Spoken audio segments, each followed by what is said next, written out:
A few moments later. Meanwhile. Sa nga pala, mag-isa na pala ako ngayon ng sibuyas. Medyo hindi gaano mainit pa yung aking olive oil para hindi mabigla yung pagkaluto ng sibuyas. Sutay lang natin yan ng mga 3 minutes. Tapos naglagay na ako ng garlic. Hintayin lang natin maluto yung garlic natin o bawang. Kapag naamoy nyo na ang aroma ng bawang at sibuyas, okay na yan.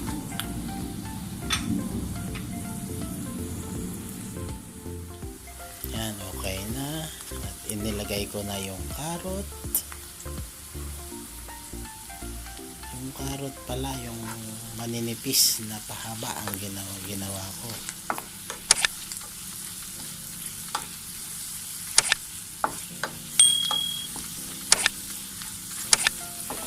Stay lang uli natin yan, mga 3 to 4 minutes lang.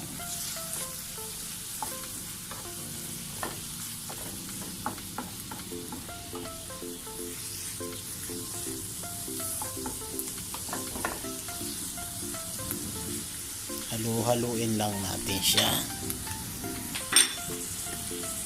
para pantay ang pagkakaluto ng carrot natin. Naglagay na ako ng pamintang durog, iodized salt,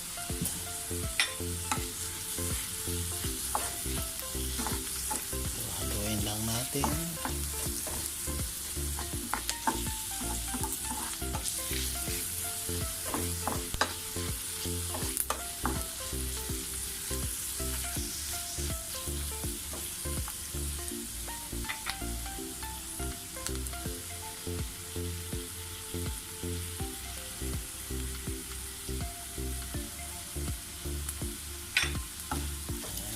Okay na siya.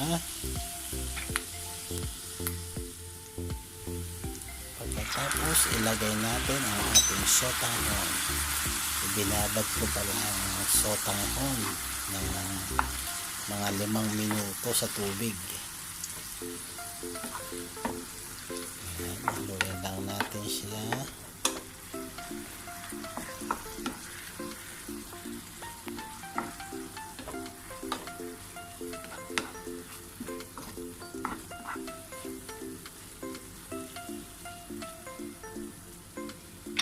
Mas maganda kasi ang sotanghon na ibinababad sa tubig. At yan, inilagay ko na rin yung aking flat noodles. Halo-halo lang natin siya. Kanin lang natin ng mga 5 to 6 minutes. Pagkalipas ng 6 na minuto, nilagyan ko na siya ng oyster sauce.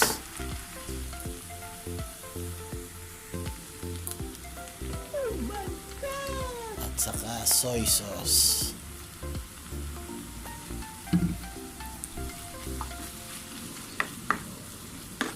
Haluin lang natin siya.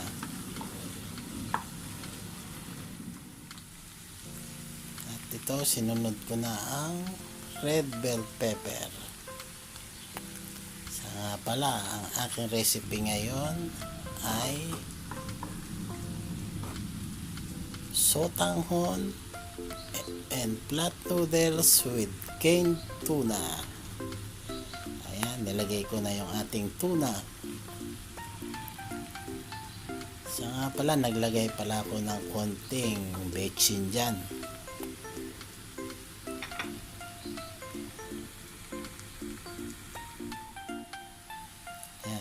Pagkalipas ng mga 10 minuto yan, okay na yung ating recipe. At ito na yung aking recipe na sotanghon flat noodles with canned tuna. Huwag nyo nga po palang kalimutan na i-like, share, and comments and subscribe ang aking YouTube channel na Tolage PH Vlog. Maraming salamat po.